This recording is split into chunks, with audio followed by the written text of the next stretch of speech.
The sound of shattering glass still echoed in Claire Bennett's dreams 8 months later. Not the glass from the accident itself, that memory had mercifully blurred, but the beaker she'd been holding when the metal storage rack began its descent. She'd reached up instinctively, a veterinary assistant's reflex, to catch falling inventory, and in that split second before impact, she'd watched expensive medication bottles arc through fluorescent light like a slow-motion catastrophe she couldn't prevent. The weight hit her shoulders first, then her spine, then nothing below her waist ever again. September's accident had carved her life into before and after, but she'd convinced herself the after could still include Garrett Whitmore. 3 years of dating, a proposal beside Lake Champlain. A future mapped out in careful detail. None of it required legs, she'd told herself through the hospital stays and the brutal physical therapy sessions where she'd learned to transfer from bed to wheelchair without assistance. Garrett had visited. He'd held her hand. He'd said all the words a devastated fiancé was supposed to say. They'd postponed the wedding from November to May. 6 months to adjust, to adapt, to prove that paralysis was just a detail in their story, not the ending. Now it was May 14th, and Claire sat in the bridal preparation room at Riverside Community Church in Burlington, Vermont, staring at her reflection in a full-length mirror positioned at wheelchair height. The dress had cost more than she should have spent, ivory lace with delicate cap sleeves and a modified train that draped elegantly around her chair instead of pooling on the floor. Her sister Isla had woven small white roses through Claire's blonde hair, pinned in an intricate updo that had taken an hour to perfect. 200 guests filled the sanctuary. She could hear the murmur of voices, the occasional laugh, the string quartet warming up with Pachelbel's canon. Isla stood behind her, adjusting a final hairpin. 32 to Claire's 29, a trauma nurse at Burlington Medical Center who'd seen enough shattered bodies to appreciate Claire's survival, even as she grieved the permanence of the damage. "You look beautiful. Seriously, Claire, like something out of a magazine." Claire's hands trembled in her lap. The engagement ring caught the morning light streaming through the room's single window, a 2-carat diamond Garrett had saved 8 months for, back when he'd been a junior sales associate instead of a manager at MedTech Solutions. Back when Claire had been planning to open her own veterinary practice instead of wondering if she'd ever work with animals again. "Do I look okay? Not like someone people pity." Isla's reflection met hers in the mirror. Brown eyes, soft with a tenderness that made Claire's chest ache. "You look like someone who survived something terrible and decided to keep living. That's the opposite of pitiable." The door opened without warning. Both sisters turned, expecting the wedding coordinator with some last-minute detail about the processional music or the flower girl's sudden shyness. Instead, Garrett stepped through, still in his navy suit, but missing the boutonniere that should have been pinned to his lapel. Claire's stomach dropped. Bad luck seeing the bride before the ceremony. Her grandmother had warned her about that, had insisted it was tempting fate to break tradition. Garrett's face was the color of old snow. His usually perfect dark hair looked disheveled, like he'd been running his hands through it compulsively. He didn't meet Claire's eyes. "I need to talk to you. Alone." Isla's posture shifted, protective instinct flaring. "Garrett, it's 9:30. The ceremony starts at 10. Whatever you need to say can wait 30. It can't." 3 syllables, flat and final. Claire had heard that tone before in the vet clinic when Dr. Morrison delivered bad news to pet owners. "There's nothing more we can do. I'm so sorry." Claire's voice came out steadier than she felt. "Isla, give us a minute."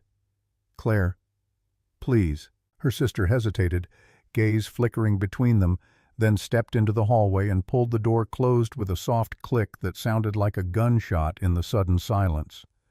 Garrett stood 5 feet away, close enough that Claire could see the muscle jumping in his jaw, far enough that she'd need to wheel forward to touch him. He didn't close the distance. "I can't do this." The words landed like physical blows. Claire's breath caught, refused to release. Around them, the room stayed perfectly still.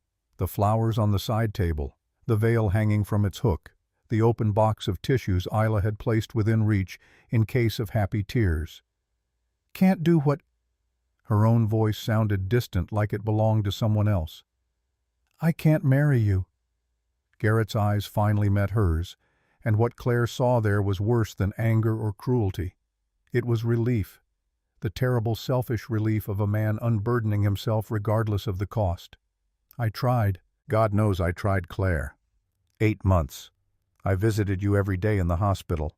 I went to your physical therapy appointments.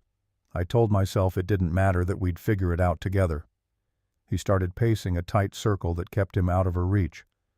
"But looking at you right now in that dress, knowing you'll never walk down the aisle the way we planned, knowing our future will be complicated, different, I can't.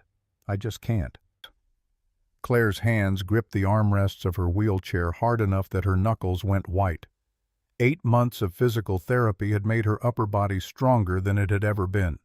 She could transfer herself from chair to car, could navigate curbs and doorways, and the 1,000 small obstacles the world threw at people who couldn't walk. She'd thought she was strong enough for this too. "You've had 8 months to figure that out, Garrett. Why now? Why 30 minutes before we're supposed to say our vows in front of 200 people?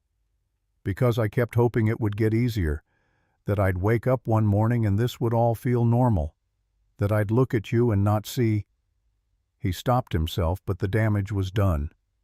Claire finished the sentence in her head, not see the wheelchair, not see the limitation, not see the future he'd wanted slipping away. "I wanted a normal life, Claire, a normal wife, someone who could walk beside me, literally walk beside me without me having to think about ramps and accessible bathrooms and whether the restaurant has steps. Someone who could be easier." The words tasted like ash. "You wanted someone easier." Garrett flinched but didn't deny it. "I have my career to think about. The board at MedTech is watching me. They're talking about a VP position next year. I need a partner who can stand beside me at galas and company events, who can stand." And Claire's laugh came out broken. "That's really what this comes down to, isn't it? Not love, not commitment, just whether I can physically stand next to you while you network. That's not fair." "Fair." The word exploded out of her. "You think any of this is fair? I didn't choose this, Garrett. I didn't choose to have a storage rack collapse on me. I didn't choose to spend 3 months learning how to dress myself again, how to shower without drowning, how to exist in a world that wasn't designed for someone like me. But I chose you. I chose to believe you when you said you'd stay." Her voice cracked on the last word. Garrett's expression flickered guilt maybe, or regret, but not enough to change his mind. Never enough for that. "I'm sorry, I am. But I can't spend the rest of my life pretending this is okay when it's not. You deserve someone who can love you without resenting the complications, and I can't be that person." He reached into his pocket, pulled out a folded envelope. "I had my lawyer draw up some paperwork. The deposits for the venue and the catering are non-refundable, but I'll cover those. And you can keep the ring if you want. Sell it, whatever." The envelope landed on the small table beside Claire's bouquet, white roses and baby's breath chosen because they'd reminded her of the garden behind the church where Garrett had first told her he loved her. 3 years ago. A lifetime ago. "I'll go out the side door. You can tell people whatever you want. Medical emergency, cold feet, my fault, your fault. I don't care. I just can't walk out there and make promises I know I won't keep." He moved toward the door and panic seized Claire's chest. This couldn't be happening. Not now. Not like this. Not after everything she'd survived, everything she'd fought through to get to this moment. "Garrett, please. We can postpone again. Give it more time. We can figure this out." "There's nothing to figure out, Claire. I don't want this life. I don't want you, not anymore, not like this." The cruelty of it, the casual, devastating cruelty, stole her breath. He opened the door, paused with his hand on the frame. "I really am sorry, for what it's worth." Then he was gone.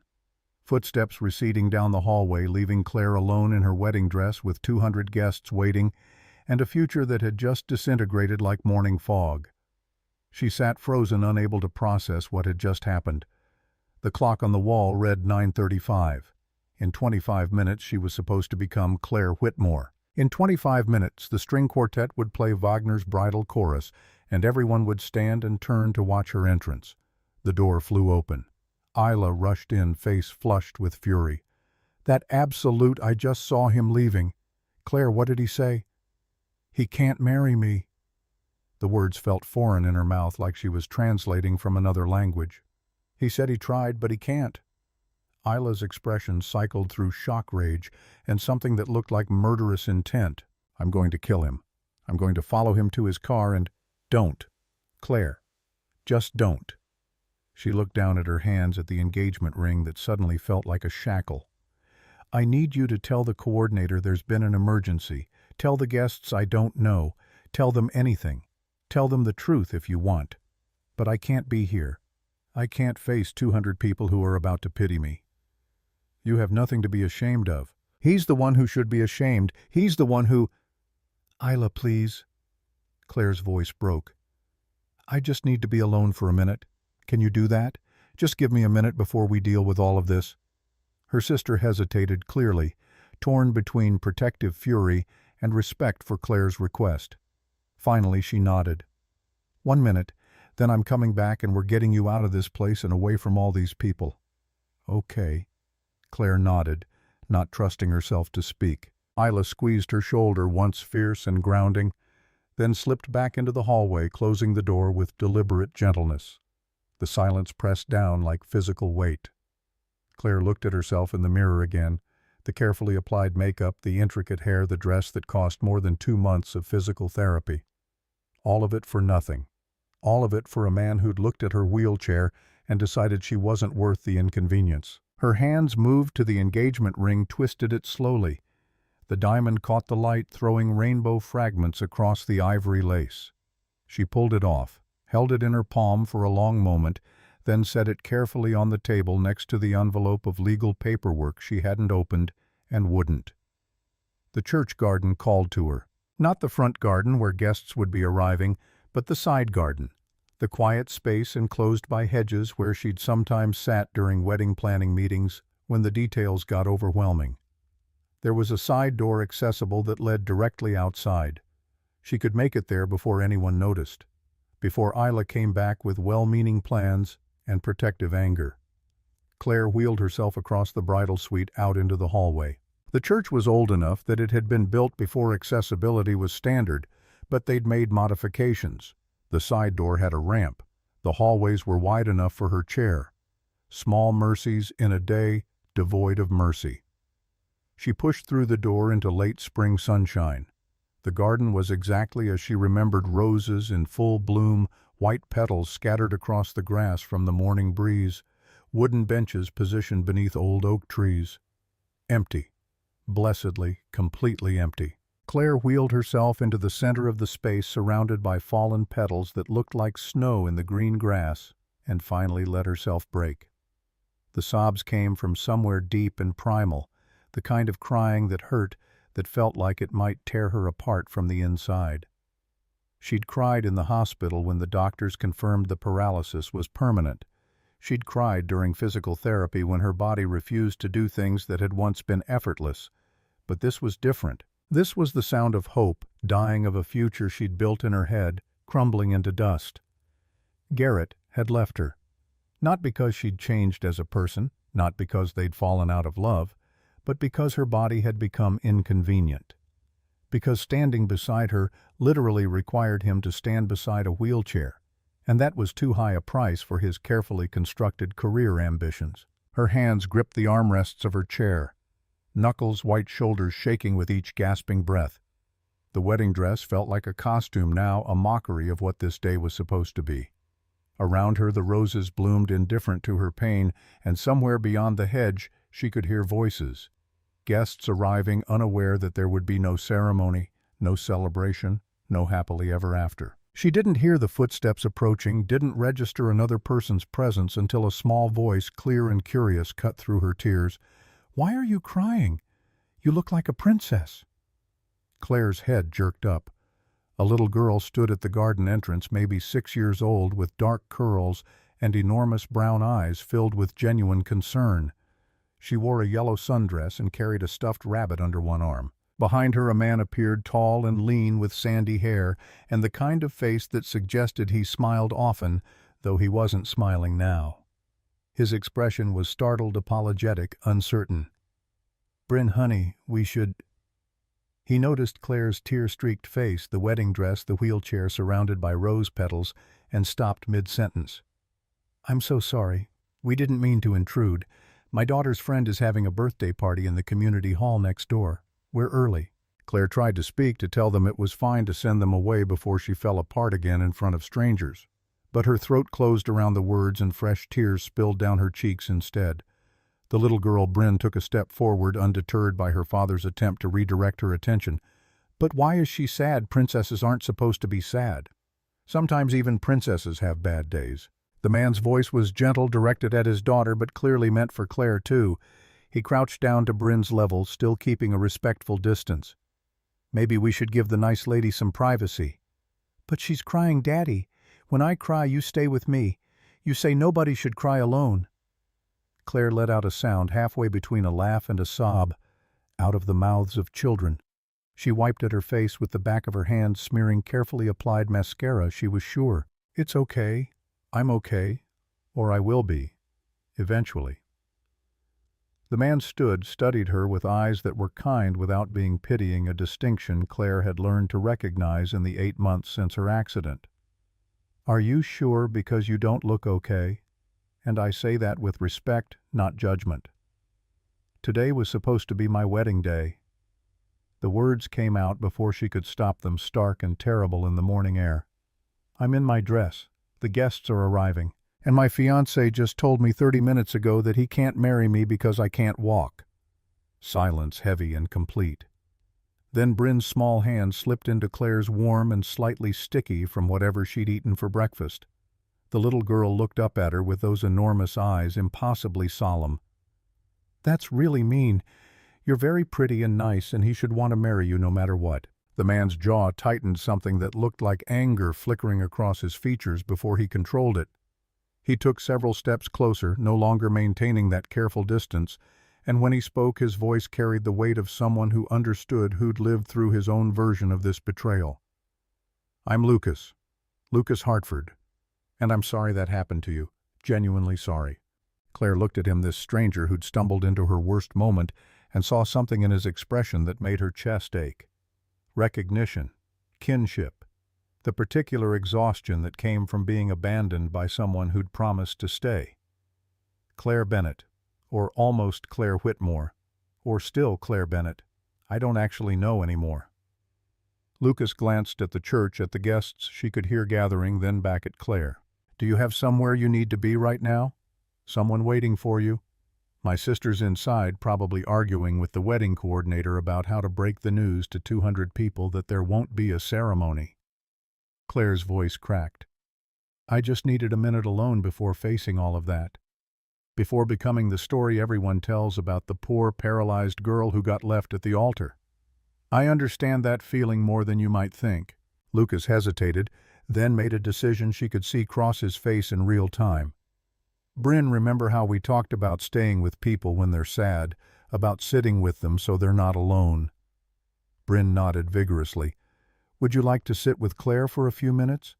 Keep her company while she has her minute alone that isn't quite alone."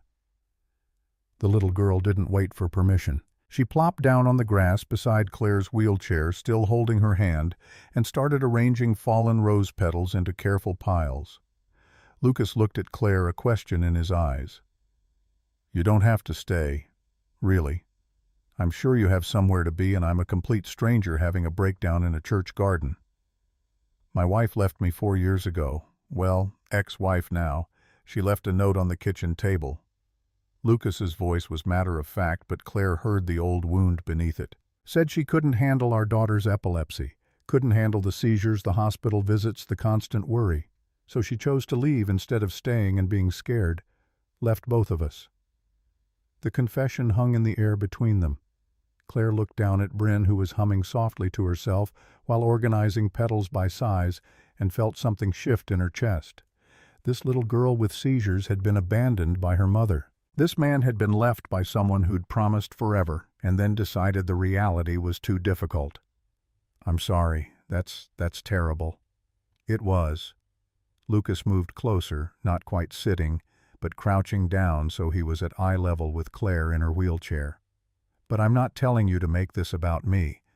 I'm telling you because I understand what it feels like when someone decides you're not worth the difficulty, when they choose convenience over commitment. And I'm telling you that it says everything about them and absolutely nothing about your worth."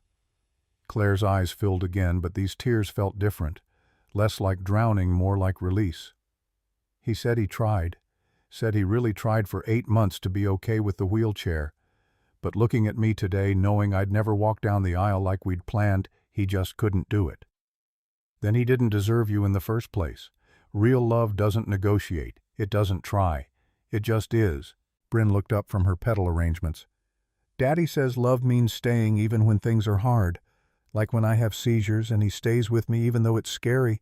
That's what love is." "Your daddy is very smart." Claire managed a watery smile. "And you're very kind for staying with me when you don't even know me. I know you're sad. And you look like a queen in that pretty dress. Queens shouldn't be alone when they're sad." Lucas pulled his phone from his pocket, checked the time, then looked at Bryn. "Sweetheart, we're really early for Mia's party. They're probably still setting up. What if we had a different party right here? A party to make Claire smile." Bryn's face lit up. "A garden party with flowers and music." Before Claire could protest, Lucas was scrolling through his phone, soft acoustic music drifting from the speaker. Nothing fancy, just a gentle guitar melody that somehow fit the moment perfectly. Bryn stood up, scattering petals as she moved, and started gathering more into her small hands. "Every princess needs flowers." She presented Claire with a handful of slightly crushed rose petals beaming with pride. Claire accepted them, holding the fragile petals in her palm, and felt the first genuine warmth she'd experienced since Garrett walked out. This wasn't the wedding she'd planned. This wasn't the celebration she'd imagined. But in this strange, unexpected moment, sitting in a garden with a kind stranger and his daughter, she felt something she hadn't felt since the accident. She felt seen. Not as the woman in the wheelchair, not as the rejected bride, not as someone to pity or fix or carefully navigate around, just as Claire. Just as a person worthy of kindness and impromptu garden parties and terrible days that might eventually end. "Thank you," she whispered, looking at Lucas. "You didn't have to stop. You didn't have to stay. You certainly didn't have to turn my disaster into a garden party." "Yes, I did." Lucas settled onto the grass beside his daughter, casual and comfortable despite his nice slacks. "Sometimes the most important thing we can do is just show up, even when it's uncomfortable, especially then." They sat together, the three of them, while the sun climbed higher and the minutes ticked past. Bryn chattered about her stuffed rabbit, about her friend Mia's birthday party, about the book her daddy had read her last night. Lucas occasionally added gentle commentary, but mostly he just listened, letting the conversation be what it needed to be: a distraction, a comfort, a reminder that the world contained kindness alongside cruelty. Eventually, footsteps approached from the church. Isla appeared at the garden entrance, her face a mixture of relief at finding Claire and barely contained fury at everything else. She stopped when she saw Lucas and Bryn, confusion flickering across her features. "Claire, we need to—" She paused, recalibrating. "Mom and Dad are inside with the coordinator. Most of the guests have been told there's a medical emergency and have left, but some people are asking questions." Lucas stood immediately, brushing grass from his pants. "We should give you privacy. Bryn, say goodbye to Claire." Bryn threw her arms around Claire's shoulders in an impulsive hug that nearly knocked the rose petals from her lap. "I hope you feel better, Princess Claire. Bad days don't last forever. Daddy always says that." Claire hugged her back, this precious child who'd appeared at exactly the right moment. "Thank you for my garden party. I'll remember it." Lucas pulled a business card from his wallet, one of those simple designs with just a name, number, and email. "I'm not trying to be weird or inappropriate, and there's no pressure. But if you ever need someone to talk to, someone who understands what it's like to be abandoned by someone who should have stayed, I'm here. Even if it's just to listen." Claire took the card, her fingers trembling slightly. "Why are you being so kind to me? You don't even know me." Maybe that's exactly why.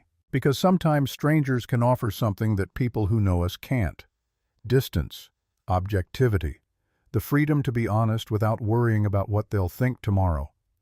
He crouched down again, meeting her eyes at their level, and when he spoke his voice carried absolute conviction. Claire, I don't know what your life looks like from here.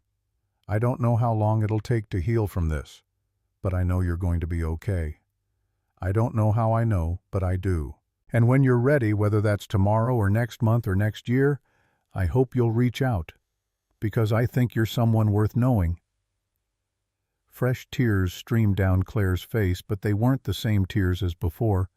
These were softer, lighter, mixed with something that felt dangerously close to hope. Isla watched the exchange with poorly concealed surprise, clearly trying to piece together how her devastated sister had ended up having what looked like a meaningful conversation with a complete stranger and his 6-year-old daughter.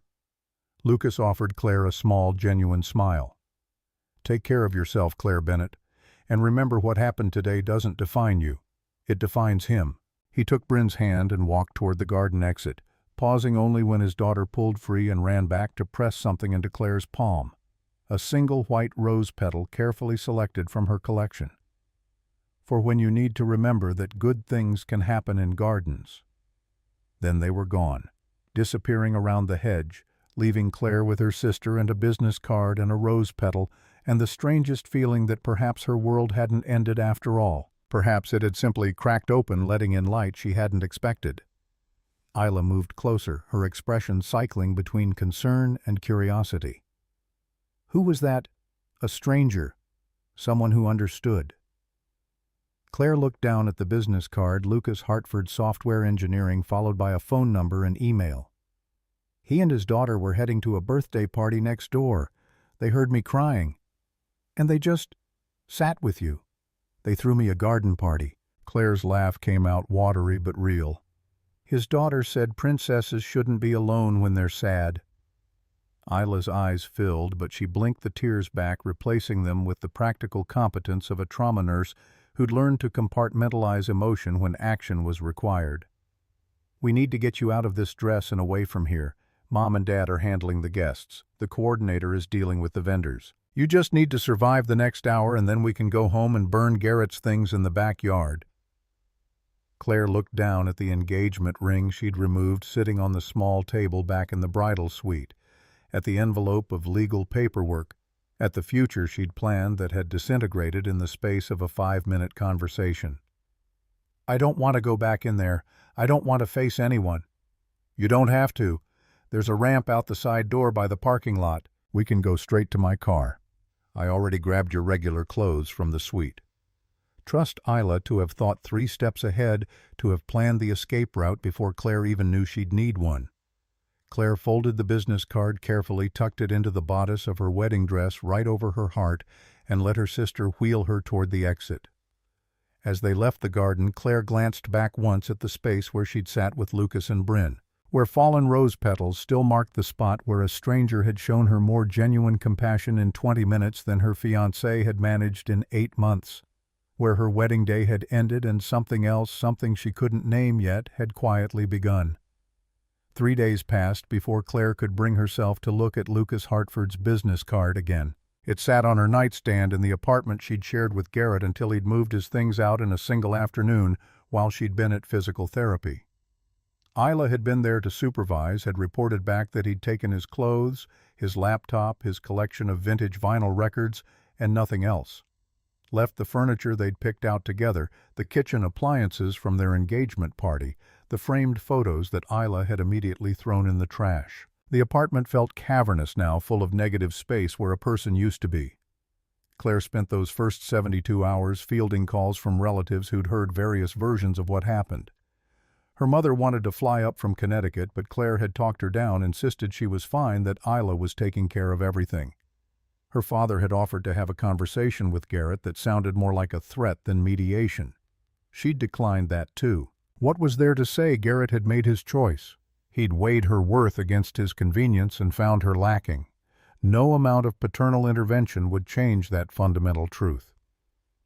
On the 4th day, a Tuesday morning in late May, Claire's phone buzzed with a text from an unknown number. "Hi, Claire. It's Lucas, the guy from the garden with the rose petal party. I wanted to make sure you got home okay. No need to respond if you're not up for it. Just wanted you to know someone is thinking of you." She stared at the message for 5 full minutes. He'd texted first. She hadn't had to make the decision to reach out to admit she needed something from someone to cross that vulnerable threshold of asking for help. He'd simply shown up again digitally, this time with the same gentle consideration he'd offered in person. Her thumb hovered over the keyboard. Delete or respond, ignore or engage. Stay safe in isolation or risk letting someone new into the wreckage. I'm home. Thank you for the other day, for stopping, for staying. It meant more than you know. The reply came 30 seconds later. I'm glad. And I meant what I said. If you need someone to talk to, I'm here. No expectations. Just a friend who gets it. A friend. When was the last time someone had offered her friendship without obligation or pity attached? When was the last time she'd let herself be vulnerable enough to accept it? Over the next 2 weeks, the texts became daily. Lucas would send good morning messages, nothing intrusive, just small observations about his day photos. Bryn had drawn links to articles he thought she might find interesting. Claire found herself responding more each time, sharing details about her physical therapy sessions, her attempt to return to work part-time at Riverside Animal Clinic, the complicated grief of mourning a relationship that had died slowly rather than all at once. He never pushed, never asked questions that felt like excavations, just listened through pixels and screens, offering the kind of steady presence that felt like a lifeline Claire hadn't realized she needed. 3 weeks after this garden, Lucas suggested meeting for coffee. Bryn has an art show at her school Friday at 6. Nothing fancy, just kids displaying projects. She's been working on a painting and she's really proud of it. She asked if you'd want to come. No pressure at all, but I wanted to pass along the invitation. Claire read the message twice, anxiety spiking in her chest. Going out, being around people, facing the world after spending weeks hiding in her apartment felt insurmountable. But something about the casualness of it, the fact that it wasn't a grand gesture but a simple offer, made her want to say yes. What time should I be there? The elementary school parking lot was fuller than she'd anticipated. Claire transferred from her adaptive van, a modification Garrett had complained about because it made their vehicle look medical rather than sleek, into her wheelchair, and took 3 deep breaths before heading toward the main entrance. Lucas waited near the door, scanning the crowd until his eyes landed on her. His smile was genuine, warm, relieved that she'd actually come. You made it.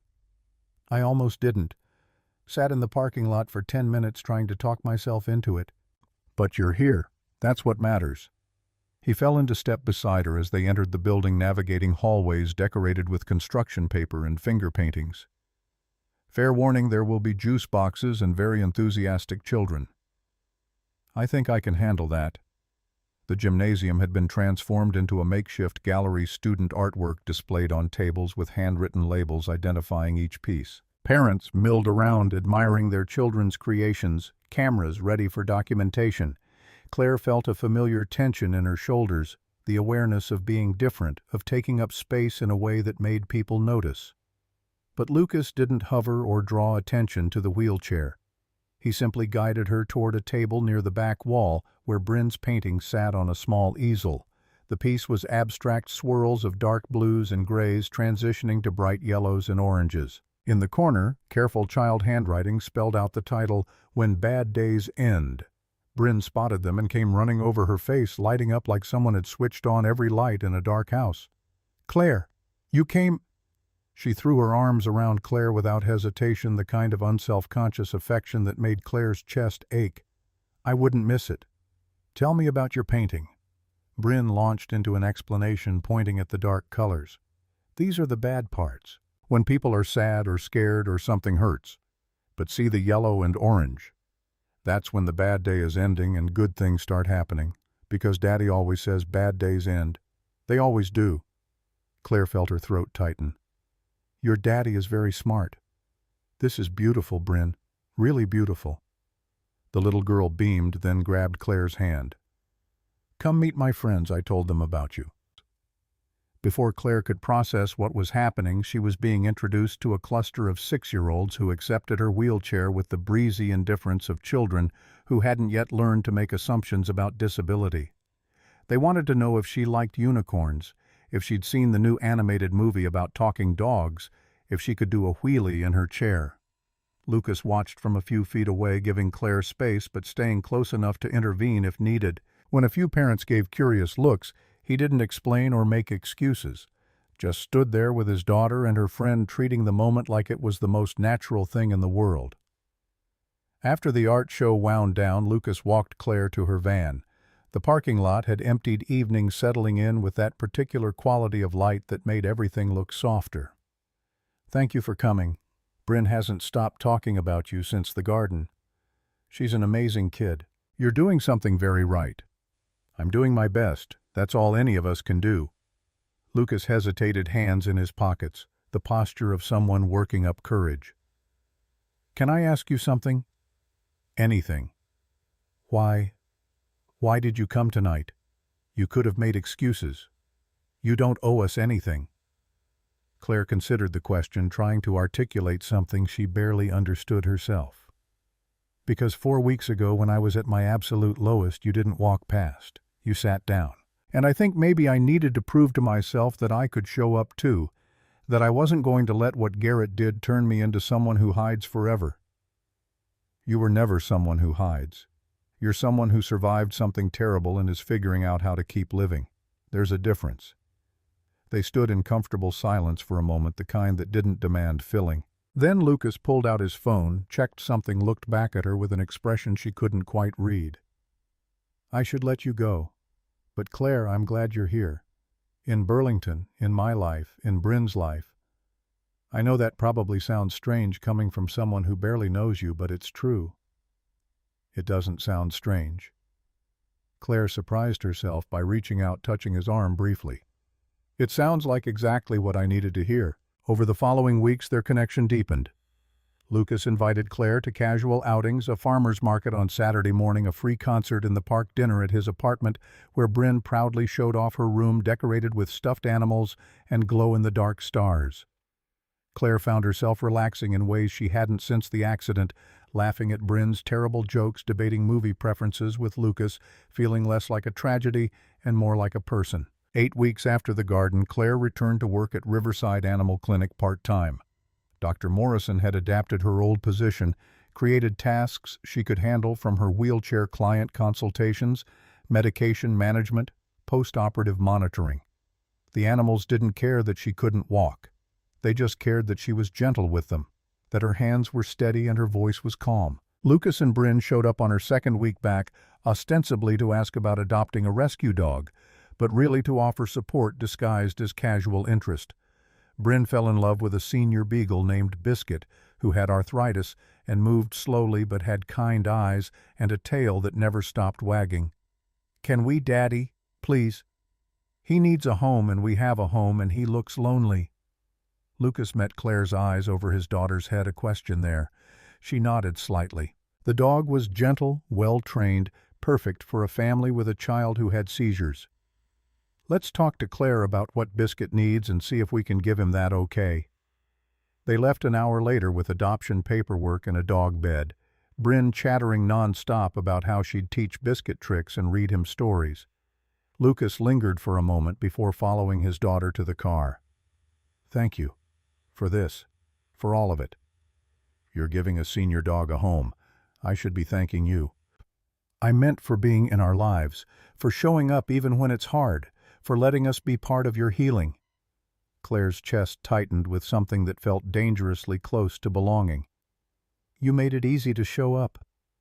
10 weeks in late July, heat settling over Burlington. Bryn had a severe seizure at 2 in the morning.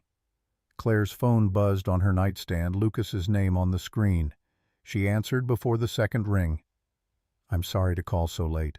Bryn had a bad one. We're at the hospital. She's stable now, but I needed to hear a friendly voice. I'm on my way. You don't have to.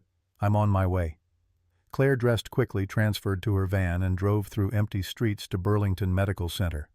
The pediatric wing was quiet at this hour, just the hum of machines and soft beeps of monitors. She found Lucas in the waiting area, still in sweatpants and a t-shirt, hair disheveled, eyes shadowed with the kind of fear that never fully left a parent of a chronically ill child. He looked up when her wheelchair approached, and something in his expression broke. "She's okay. The doctors say she's stable. But it was bad, Claire. Really bad. For a few minutes I thought—" His voice cracked, unable to finish. Claire wheeled close, took his hand. "But she's okay. She's here. You're here. That's what matters. I keep thinking about what would happen if I wasn't enough. If one day I can't keep her safe. If I fail her the way her mother did by leaving. You could never fail her. You show up every day. You adapt your entire life around her needs.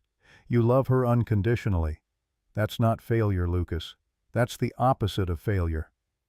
They sat together in the waiting room until the doctors allowed Lucas back to see Bryn. Claire stayed, refusing to leave despite his assurances that she could go home. "You were there for me on my worst day. I'm here for yours." When dawn broke and Bryn was finally released with instructions to rest and follow up with her neurologist, Lucas drove Claire to her apartment. They sat in his car outside her building, both too exhausted to move. "Thank you. For showing up, for staying.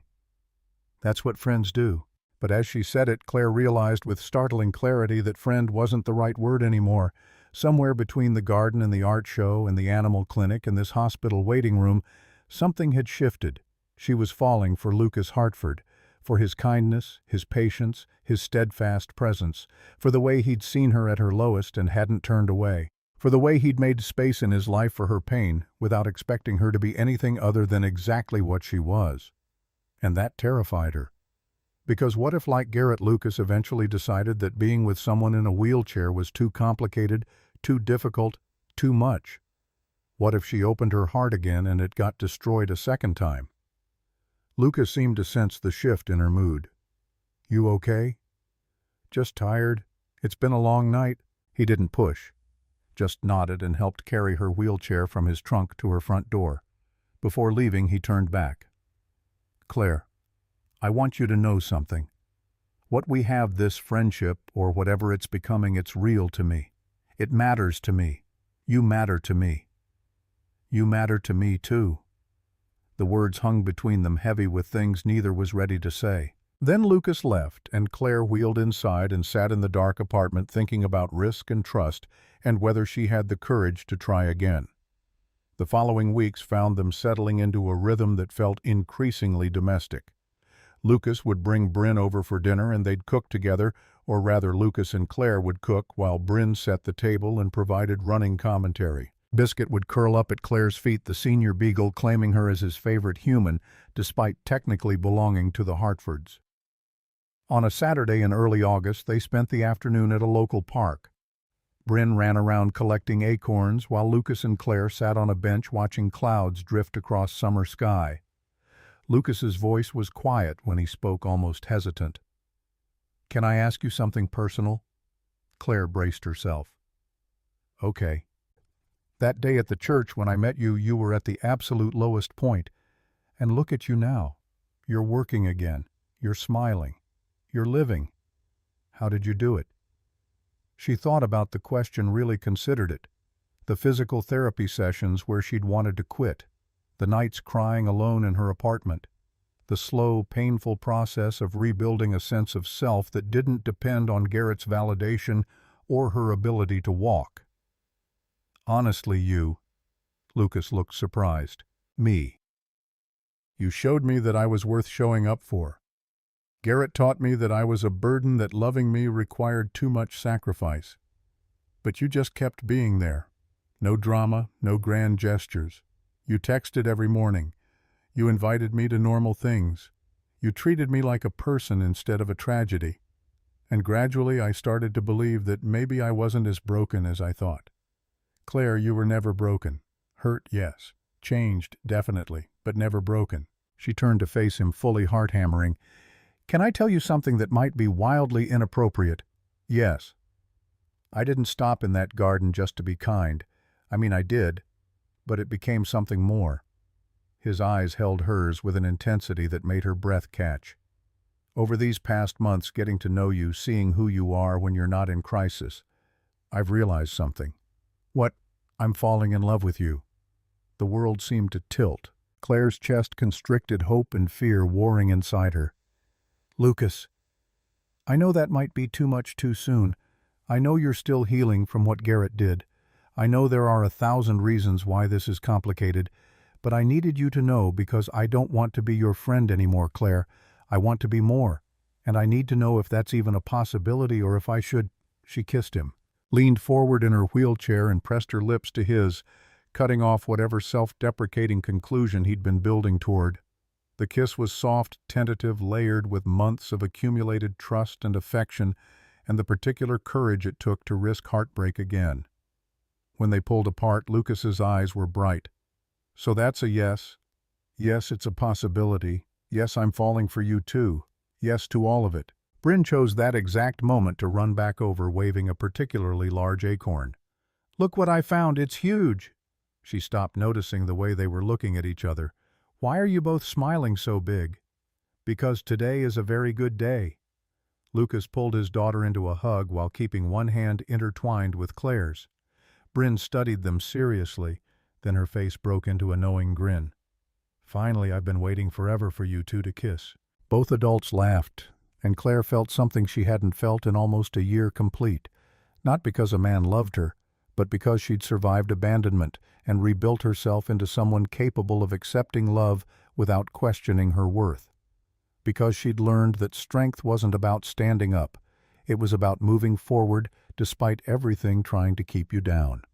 The months that followed weren't perfect. Claire still had bad days when phantom pains shot through legs that couldn't feel when she saw couples walking hand in hand, and grieved the casual physicality she'd never have again.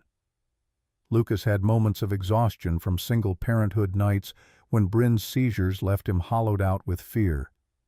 But they navigated it together. Lucas learned about spinal cord injuries and accessibility, adapted his apartment to make it easier for Claire to navigate, never once making her feel like an inconvenience. Claire was there when Bryn had seizures, offering the steady presence Lucas needed, showing up at 2 in the morning without hesitation. Bryn flourished with Claire in her life, started drawing pictures of 3 people, and 1 dog, started calling her Mama Claire, in unguarded moments that made Claire's heart clench. Then, 3 months into their relationship, Dr. Judith Hartford requested to meet Claire for coffee. Lucas's mother was a formidable woman, sharp-eyed, direct, with the bearing of someone who'd spent decades making difficult medical decisions.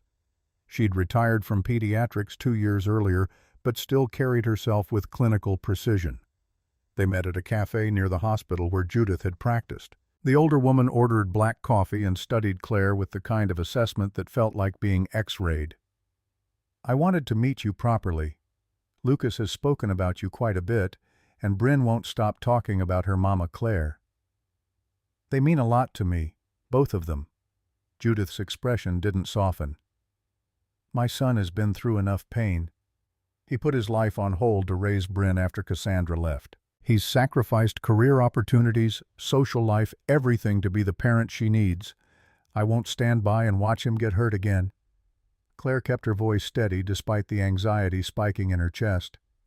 I understand that concern, but I'm not Cassandra. I'm not going to leave. Can you promise that? Can you promise you're capable of being there for Bryn when she has a seizure, of handling the physical demands of a child who needs constant monitoring? My son works from home precisely because Bryn requires that level of care. If he's building a life with you, I need to know you can contribute to that, not become another person who needs taking care of. The words stung precisely because they articulated Claire's own deepest fears, that she was a burden, that her disability made her less capable of being a partner, a parent figure, a contributing member of a family unit. I can't lift Bryn if she falls during a seizure. I can't carry her upstairs if she's too tired to walk. There are physical limitations I'll always have. Claire met Judith's gaze directly. But I can call 911. I can time the seizure and provide medical information. I can stay calm in emergencies because I've lived through my own trauma. I can love her unconditionally, which is what she needs most. Love isn't always enough when practical realities interfere. With respect, Dr. Hartford, I've spent the last year having people tell me what I can't do, what I'm not capable of, what limitations define me. My ex-fiancé left me because he couldn't imagine a future complicated by a wheelchair. I've rebuilt my entire life around proving that adaptation isn't the same as inadequacy. So no, I can't promise I'll never struggle. But I can promise I'll never stop trying. And I can promise I love your son and granddaughter enough to keep showing up even when it's hard." Judith was quiet for a long moment, coffee cooling between her hands. Then, almost imperceptibly, her expression shifted. Cassandra never fought for them. She just left, wrote a note, and disappeared. "I'm not her." "No, I don't think you are." Judith's voice softened fractionally. "I apologize if I came across harshly, but Bryn is my granddaughter and Lucas is my son, and they've both been abandoned by someone who should have stayed. I needed to know you understood what you were getting into." "I do, and I'm not going anywhere." They finished their coffee with somewhat less tension, Judith asking about Claire's work at the clinic, sharing stories about Bryn's early years. By the time they parted, Claire didn't feel like they'd become friends exactly, but perhaps they'd reached an understanding. That evening she told Lucas about the meeting. He was mortified, apologetic, insisted his mother had overstepped. Claire stopped him. "She loves you. She's protecting you. I can't fault her for that. And honestly, she asked questions I needed to answer for myself, too." "You don't have to prove anything to anyone, Claire. Not to her, not to me." "I know, but I wanted to. I wanted to prove it to myself." Lucas pulled her close, careful and gentle in the way he always was. "You're extraordinary. You know that, right? I'm just someone who learned that giving up isn't an option. That's what makes you extraordinary." By October, Claire had moved most of her belongings into Lucas's ground-floor apartment, the one he'd chosen 4 years ago, specifically because it had no stairs, wide doorways, and an accessible bathroom. The space wasn't large, but it accommodated 3 people and 1 elderly beagle with surprising grace. Bryn had insisted on helping Claire unpack, carefully arranging her books on shelves and declaring that now they were a real family. The word family had lodged itself in Claire's chest like something precious and fragile.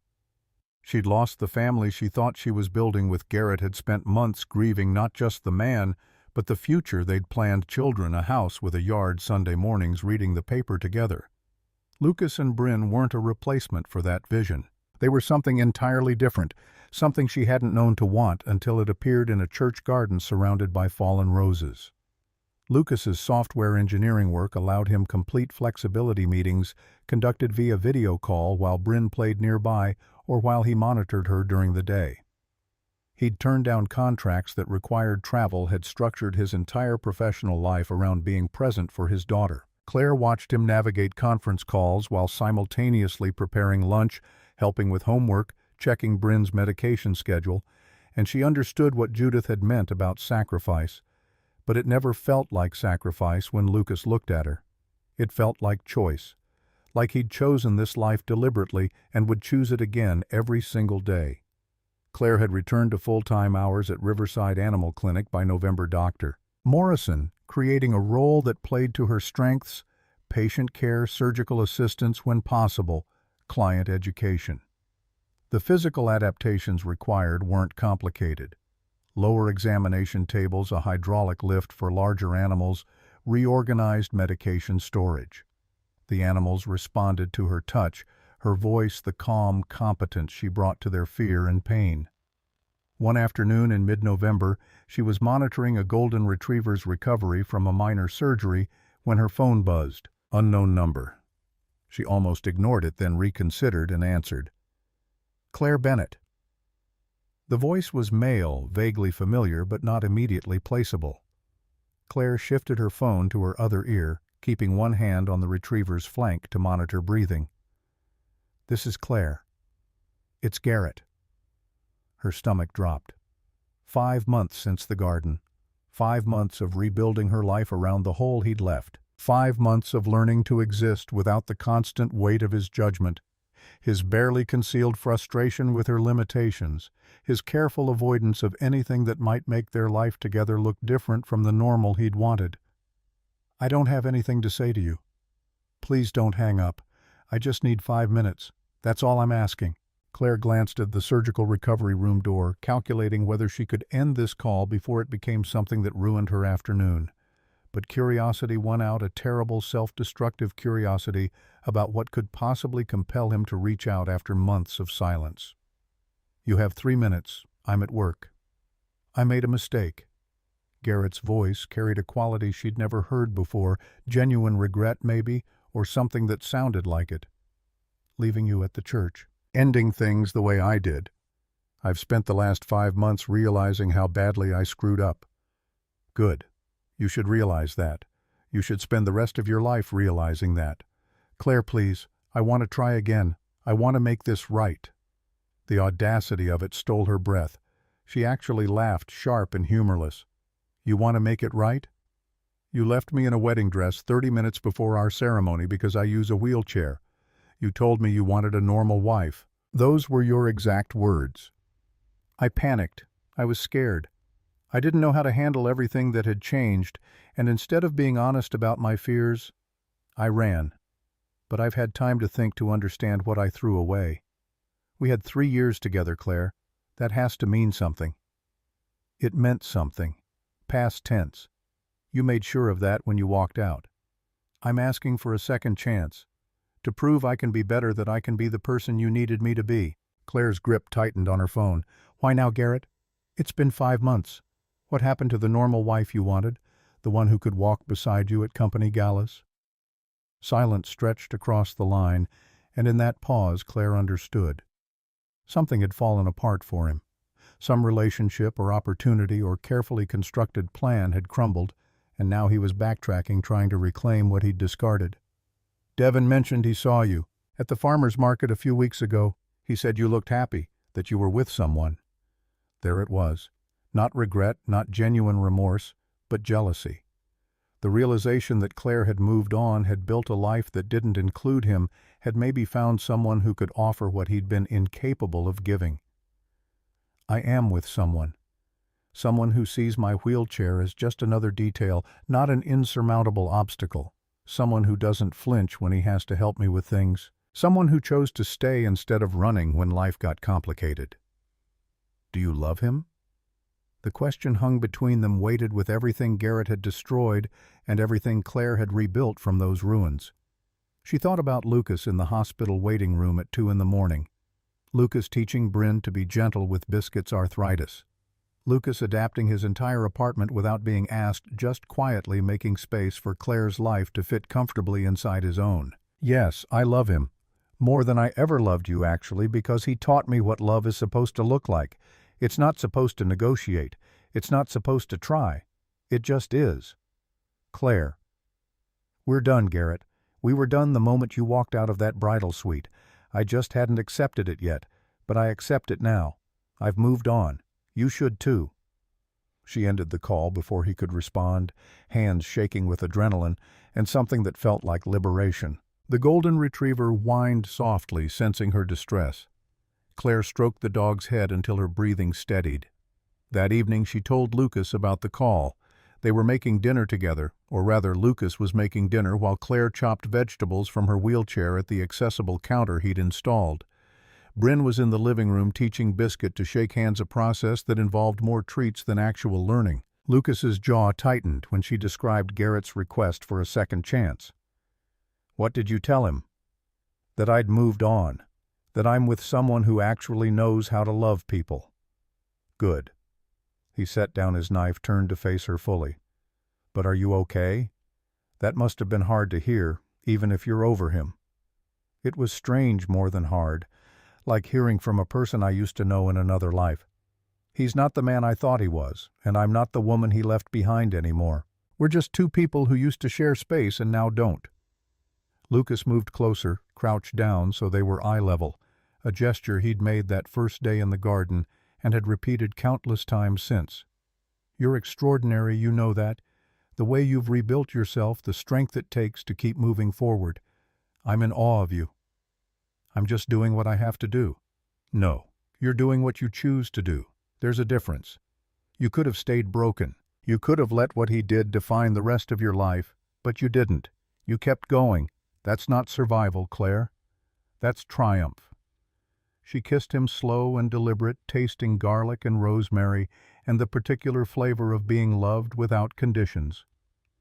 Bryn made gagging noises from the living room theatrical and delighted, and they broke apart laughing. December arrived with the kind of cold that made Burlington feel like the edge of the world. Claire had always loved winter, the stark beauty of snow-covered mountains, the way everything slowed down and turned inward. This year felt different, though. Better. She had Lucas's warmth beside her at night, Bryn's laughter filling rooms that had been too quiet for too long work, that engaged her mind and skills, a future that looked nothing like the one she'd planned, but felt infinitely more real. 2 weeks before Christmas, Judith invited them for dinner at her house, a craftsman-style home in Burlington's hill section, with a ramp that had been installed years ago when Judith's own mother had needed wheelchair access. The older woman had clearly put effort into the meal, roasted chicken and root vegetables, and a pie cooling on the counter that smelled like cinnamon and apples. Over dinner, Judith asked Claire about her work, about the adaptive technology the clinic had implemented, about her plans for the future. The questions felt less like interrogation and more like genuine interest, and Claire found herself relaxing into the conversation. After Bryn had been tucked into the guest room for the night, a concession to how late they'd stayed, Judith poured 3 glasses of wine and settled into the living room with Claire and Lucas. "I owe you an apology." Judith's gaze was steady on Claire. "When we met for coffee, I was protective to the point of rudeness. I questioned your capability, your commitment, your ability to be what my son and granddaughter needed. I was wrong. You were protecting your family. I understand that. Understanding doesn't make it right. I've watched you with Bryn these past months. I've seen how you handle her seizures with the same calm competence I used to see in my best nurses. I've seen how you've made Lucas happier than he's been since Cassandra left. And I've seen how you've adapted this entire family dynamic to include your needs without making those needs the center of everything. That takes remarkable strength of character." Claire felt her throat tighten. "Thank you. That means more than you know. I judged you based on what you couldn't do, instead of recognizing everything you could do. That was my failure, not yours, and I hope you'll forgive an old woman for being overprotective of the people she loves." "There's nothing to forgive. You were right to ask hard questions. I needed to answer them for myself as much as for you." Judith smiled, something warm and genuine that transformed her stern features. "My son chose well. Bryn is lucky to have you. We all are." Later, driving home through snow-quiet streets, Lucas reached over and took Claire's hand. "My mother doesn't apologize easily. She really meant that. I know. And she was right to question me. I would have done the same in her position. You're too generous. I'm practical. She loves you and Bryn. That love made her careful. I can respect that." Lucas pulled into their apartment complex, killed the engine, but made no move to get out. "Can I ask you something?" "Always." "Where do you see this going us, I mean? Because I need you to know that this isn't casual for me. You and Bryn, you're my whole world now. And I'm trying not to rush you or push for things you're not ready for, but I also need you to know that I'm all in. Completely." Claire's heart hammered against her ribs. They'd been together for months now, had built routines and rituals, and a shared life that felt as permanent as anything she'd ever known. But the question of future, of formal commitment, of what came next, they'd been dancing around it without ever addressing it directly. "I'm all in too. I have been since that first art show when I realized being with you felt like coming home." "Then I want to ask you something. Not tonight, not yet, but soon. And I wanted to give you fair warning so it doesn't come as a complete surprise." Understanding dawned slowly then, all at once. "Lucas, I'm not asking now, but I wanted you to know it's coming. So you have time to think about what you want, what you're ready for. No pressure, just honesty." She kissed him instead of answering, pouring everything she felt into that connection, gratitude and love and the particular joy of being chosen by someone who saw all of her and wanted all of her without qualification or doubt. January brought bitter cold, and a blanket of snow that turned Burlington into something from a postcard. Claire celebrated her 30th birthday with Lucas, Bryn, Isla, and Dr. Morrison from the clinic, a small gathering that felt exactly right. Bryn made her a card covered in glitter and stickers. Lucas gave her a framed photograph from the farmer's market, the three of them laughing while Biscuit tried to steal food from a vendor's table. Isla gave her a gift certificate for adaptive yoga classes. Dr. Morrison gave her a raise and additional responsibilities at the clinic. It was perfect. Simple and perfect, and nothing like the elaborate celebration Garrett had planned for her 29th birthday, a surprise party with 50 people, most of whom she barely knew, designed more for Instagram photos than genuine joy. In February, Bryn had another severe seizure. This time, Claire was alone with her. Lucas had run to the pharmacy for refills on medications, a 15-minute trip that became 45 because of traffic, and a backed-up prescription queue. Claire called 911 timed. The seizure kept Bryn safe until paramedics arrived, rode in the ambulance because she refused to let the little girl wake up alone and scared. At the hospital, Lucas found them in the pediatric unit, Bryn sleeping soundly after medication, while Claire sat beside the bed holding the child's hand. His face crumpled when he saw them, relief and residual terror warring in his expression. "I'm so sorry. I should have been there. If something had happened, and you were alone, nothing happened that I couldn't handle. She's okay. We're both okay." Lucas sank into the chair beside her. "I was terrified. Not of what might happen to Bryn, I mean, yes, that too, but of what you must have felt. Handling that alone. Without help. I wasn't alone. I had training from watching you. I had 911.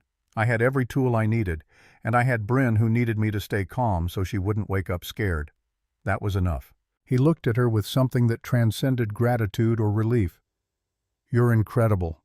Do you know that? Truly incredible. I'm just someone who loves your daughter and refused to let fear win. That's what makes you incredible." Dr. Judith arrived 20 minutes later, still in scrubs from her volunteer shift at a free clinic across town. She assessed Bryn with professional efficiency, then turned that same clinical evaluation on Claire. "Lucas told me you handled everything. The seizure, the ambulance, the admission process, that you kept Bryn calm and safe until help arrived. I did what needed doing. You did what Bryn's own mother couldn't do. Cassandra would have panicked. She did panic repeatedly, which is why she ultimately left. But you stayed. You kept your head. You protected her." Judith's voice softened. "I was wrong about you, completely wrong, and I'm grateful every day that you're part of this family." The word family settled around Claire like a warm blanket. She'd lost one family when Garrett left. She'd gained another in ways she never could have predicted or planned. This family wasn't built on shared genetics or legal documents. It was built on choice, on showing up, on the daily decision to keep loving even when circumstances made that love complicated. March arrived with the tentative promise of spring, mud season in Vermont, that liminal space between winter's death grip and actual warmth, everything brown and gray and waiting. Claire had been thinking about the future more concretely, not just in abstract terms of happiness and belonging, but in practical details of career and purpose. She'd been researching what it would take to open her own veterinary practice, something small, specialized in adaptive animal care services for pets with disabilities. Elderly animals needing special attention, rescue cases other clinics turned away. The idea had started as a daydream and gradually solidified into actual plans. She'd sketched out business models, researched licensing requirements, calculated startup costs. When she mentioned it to Lucas one evening, his response was immediate and enthusiastic. "That's brilliant. Burlington needs something like that, and you'd be perfect for it." "You don't think it's too ambitious?" "I mean, I've only been back at full-time work for a few months. Maybe I should wait longer, get more experience. Or maybe you should trust that you know what you're doing. You've been working with animals for years. You understand their needs better than most vets I've met. And you have first-hand experience with adaptation and accessibility that would make you uniquely qualified to help owners navigate similar challenges." Claire looked at him. This man who believed in her capabilities more than she sometimes believed in herself. Would you help me? With the business side of things, I know software engineering isn't the same as veterinary medicine, but you understand systems and logistics, and I'd be honored to help. We could start small, maybe rent space in an existing building, keep overhead low initially, build gradually as the client base grows. They spent the next several weeks researching locations, drafting business plans, consulting with Dr. Morrison about industry contacts and potential referral networks.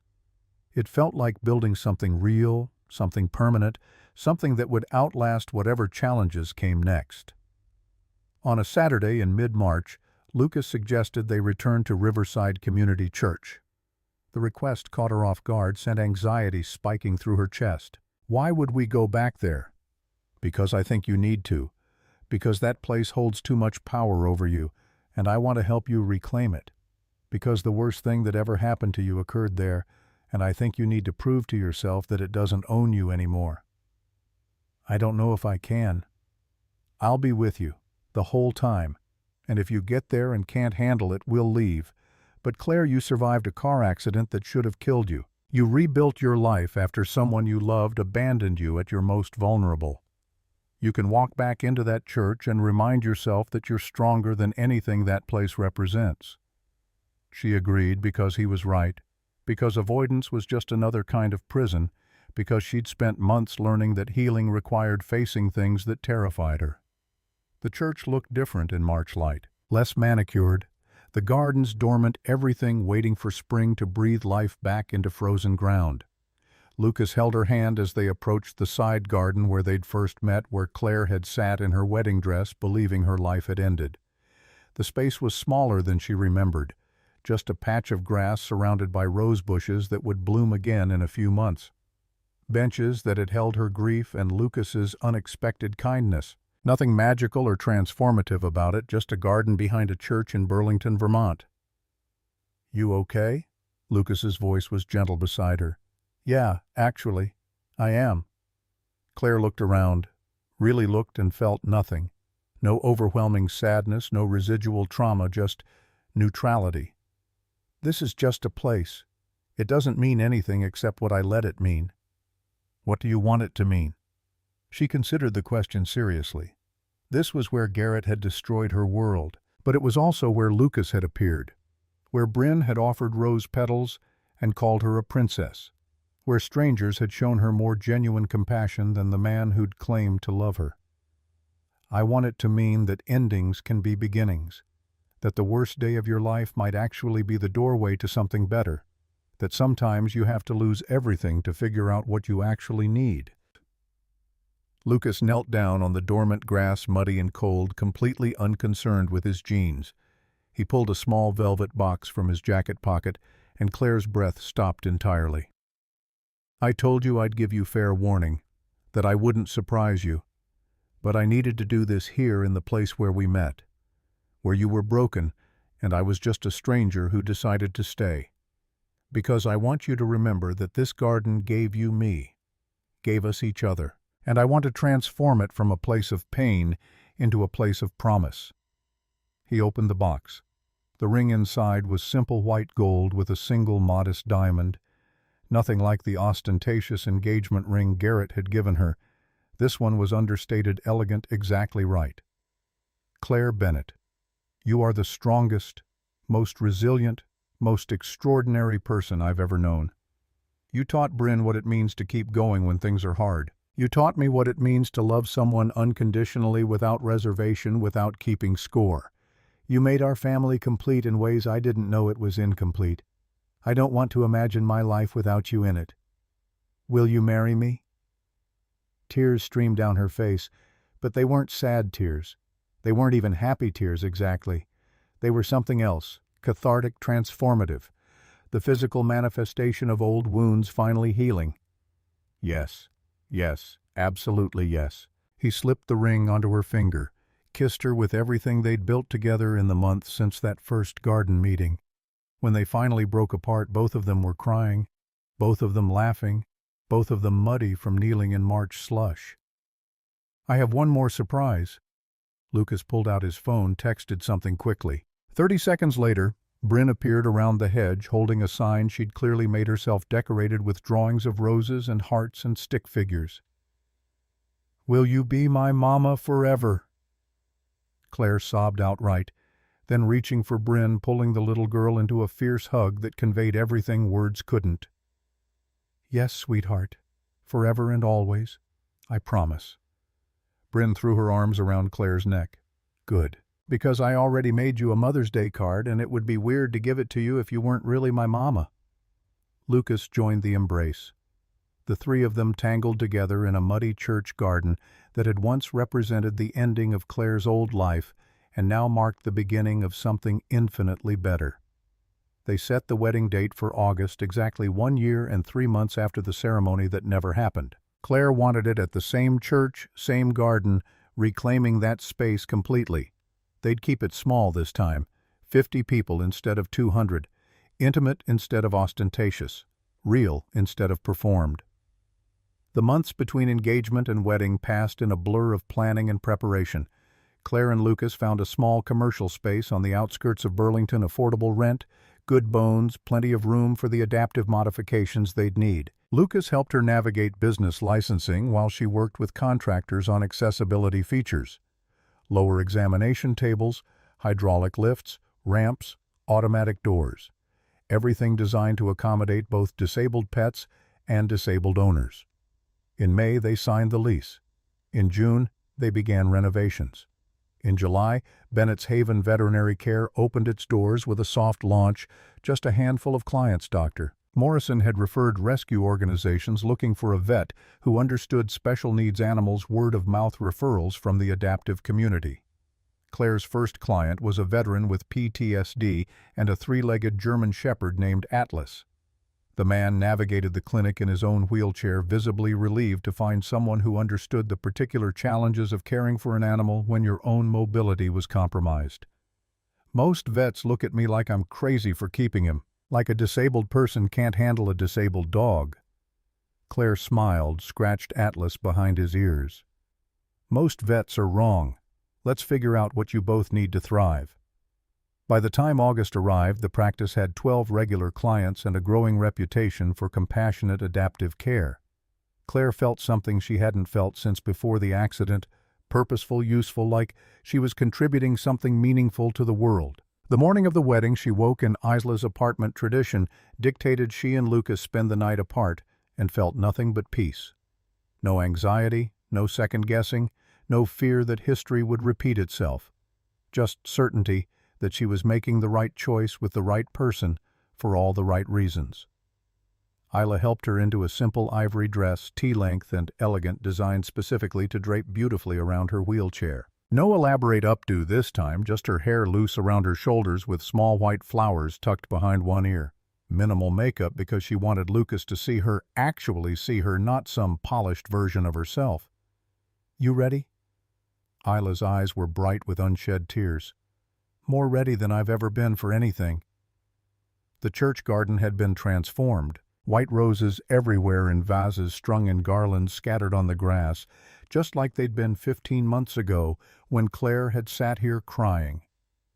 A simple archway marked where Lucas waited with Bryn beside him, both of them watching the garden entrance with barely contained excitement. The string quartet, the same musicians who'd been warming up that terrible May morning, began to play. Not Wagner's bridal chorus this time, something simpler, more personal. A piece Lucas had chosen because Claire had mentioned loving it once. And then it was time. Claire took a deep breath, positioned her hands on her wheels, and began to roll forward, not being wheeled by her father or brother, not being given away like property transferred between owners, moving herself, choosing with every rotation of her wheels to move toward this man, this life, this future they'd build together. The symbolism wasn't lost on anyone. Isla cried openly behind her. "Doctor."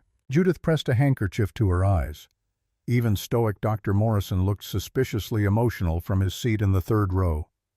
Lucas watched her approach, and the look on his face was everything wonder and love and absolute certainty. When she reached the archway, he knelt down beside her wheelchair, taking both her hands in his. The officiant cleared his throat, smiled at the gathered friends and family. "We're here today to witness Claire and Lucas choose each other, not because tradition demands it, not because society expects it, but because they've decided that life is better together than apart, that their individual strengths combine into something greater than either could achieve alone." He spoke about commitment, about showing up, about the extraordinary courage it took to be vulnerable enough to try again after being broken. The words washed over Claire like a benediction, like permission to finally let go of the past and fully embrace what stood before her. "Do you, Lucas Hartford, take Claire Bennett to be your wife, to stand beside her in all circumstances, to choose her daily, regardless of what challenges may come?" Lucas's voice was steady, unwavering. "I do. Absolutely, without question, for the rest of my life." "And do you, Claire Bennett, take Lucas Hartford to be your husband, to build a life together founded on choice rather than obligation, on presence rather than performance?" Claire looked at this man who'd found her at her lowest and stayed, who'd taught her what love actually meant, who'd given her a daughter and a family and a future she couldn't have imagined when she'd sat in this garden 15 months ago, believing her world had ended. "I do, with my whole heart," the officiant smiled. "Then by the power vested in me by the state of Vermont, I now pronounce you husband and wife. Lucas, you may kiss your bride." Lucas leaned forward, careful and gentle and filled with so much love that Claire felt it like physical warmth, and kissed her as husband kissed wife for the first time. Behind them, Bryn cheered louder than everyone else combined, jumping up and down with pure joy. When they turned to face their guests, 50 people who mattered, who'd supported them, who'd believed in their love even when it seemed improbable, the applause was thunderous. Claire caught Isla's eye, saw her sister crying and laughing simultaneously, saw Dr. Judith beaming with approval, saw Dr. Morrison giving a subtle thumbs up. But mostly she saw Lucas beside her, Bryn grabbing both their hands, the three of them together in a garden that had once meant devastation and now meant triumph. The reception was held in the church's community hall, the same building where Bryn's friend had celebrated a birthday the day Lucas and Claire met. Simple food, simple decorations, complicated joy. People danced. Bryn taught Biscuit to wear a bow tie with questionable success. Dr. Judith gave a speech about second chances that made everyone cry. When it came time for toasts, Isla stood up with her champagne glass raised, voice strong despite the tears tracking down her face. 15 months ago, I watched my sister survive something that should have destroyed her. I watched her get left at the altar by a man too cowardly to love her the way she deserved. I watched her sit in that garden outside, believing her life was over. But then a stranger appeared, a man with a kind daughter and a kinder heart. And I watched my sister learn something I don't think she knew before, that real love doesn't walk away when things get hard. Real love sits down in the grass and stays. She raised her glass higher. To Claire and Lucas. To Bryn, who knew they belonged together before they did. To second chances and garden parties and strangers who become family. To proving that sometimes the worst thing that happens to you leads directly to the best thing. Everyone drank to that, glasses raised in celebration of love that defied easy categorization, that existed outside traditional narratives, that simply was because two people had chosen it and kept choosing it every single day. As evening settled over Burlington and guests began to leave, Lucas wheeled Claire back out to the garden.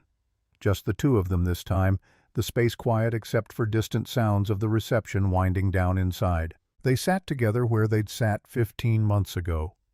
Claire in her wheelchair, Lucas on the grass beside her, and looked at the roses that had witnessed so much transformation. "Are you happy?" Lucas asked softly. Claire thought about the question. Thought about the woman who'd sat here in a different wedding dress, destroyed and hopeless. Thought about everything that had happened since the slow rebuilding, the tentative trust, the gradual discovery that she could be loved exactly as she was. Thought about the practice she'd opened, the family she'd gained, the life she'd built from ruins. Yes, happier than I knew was possible. Good, that's all I want. Your happiness. Always. She leaned against him, feeling the solid warmth of his presence, the absolute security of being chosen, not despite her wheelchair, but including it as part of the whole person he loved. "Thank you," she whispered. "For what?" "For stopping. That day in the garden when you could have kept walking, when most people would have kept walking. You stopped. You sat down. You stayed. You changed everything." Lucas turned to look at her, his hand coming up to cup her face with infinite gentleness. "You changed everything too. You taught me that strength isn't about standing up. It's about moving forward no matter what tries to hold you back. You taught Bryn that different doesn't mean less. You taught me what it means to love someone completely without reservations, without conditions. So thank you for letting me love you, for loving us back." They kissed as the last light faded from the August sky, two people who'd found each other in the ruins of old dreams and built something better from the pieces. Around them, white roses bloomed in the gathering dusk, witnesses to transformation, to resilience, to the extraordinary power of simply choosing to stay. When they finally returned to the reception hall, Bryn was waiting by the door, practically vibrating with impatience. "Come on! We have to cut the cake. And I helped frost it, so it's really good."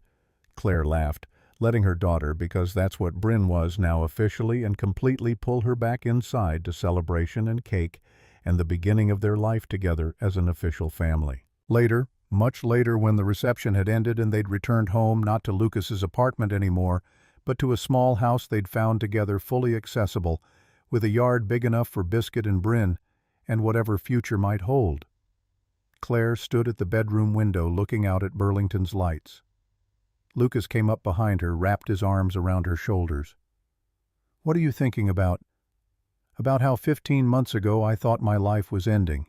I sat in that garden believing I'd never be happy again, that no one could love me as I was, that my wheelchair had stolen my chance at the future I'd planned. And I was right about one thing: it did steal that future. But it gave me this one instead, and this one is so much better. I'm glad you think so, because I can't imagine my life without you in it." She turned in his arms, looked up at this man who'd seen her at her absolute worst, and decided she was worth staying for. "I love you, Lucas Hartford. Not because you saved me, I saved myself, but because you reminded me I was worth saving, because you showed me what real love looks like, because you chose me every day without hesitation or doubt. I'll keep choosing you, every day for the rest of our lives." They stood together in the quiet house, Bryn asleep down the hall with Biscuit curled at the foot of her bed, and Claire thought about gardens and roses and strangers who become family, about endings that are really beginnings, about losing everything and discovering what you actually need. Real love doesn't negotiate, she thought. It doesn't try. It just is. And when you find it, when you're brave enough to accept it even after being destroyed, it transforms everything. It turns gardens of grief into gardens of grace. It turns broken into beautiful. It turns endings into beginnings that stretch out forever, full of promise and possibility. That was what Garrett had never understood. Love wasn't about finding someone perfect. It was about finding someone whose imperfections fit against yours in ways that made both of you more whole. It was about sitting down when someone was crying and refusing to leave until they remembered they were worth staying for. It was about rose petals and impromptu parties and strangers who see you at your worst and stay anyway. It was about choosing every single day to keep choosing. And as Claire fell asleep that night beside her husband with her daughter safe down the hall and a future stretching bright before them, her last conscious thought was simple and true. She had chosen well. They all had.